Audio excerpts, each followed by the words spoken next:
কলকাতা জাদুঘরে বোমাতঙ্ক, হুমকি মেল ঘিরে বোমাতঙ্ক ছড়ালো কলকাতা জাদুঘরে। মঙ্গলবার সকালে মেলটি নজরে পড়তেই খবর যায় লালবাজারে, ফাঁকা করে দেওয়া হয় জাদুঘর। ঘটনাস্থলে পৌঁছয় বোম স্কোয়াডের প্রতিনিধিরা। ঘটনাকে কেন্দ্র করে তীব্র আতঙ্ক ছড়িয়ে পড়ে।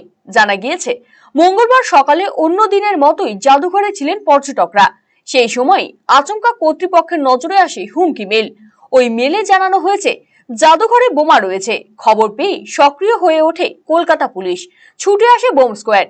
জাদুঘর জুড়ে শুরু হয় তল্লাশি। কিন্তু কে বা কারা এই হুমকি মেল পাঠালো, এর সঙ্গে বড়সড় নাশকতার ছক রয়েছে কিনা তদন্ত করে দেখছে পুলিশ। যে আইডি থেকে মেল এসেছে তা খতিয়ে দেখছেন পুলিশ কর্তারা। আপনি গেলে না ভালো ছবি হবে। এই পুষ্পাদি দেখো এটা পেলাম না।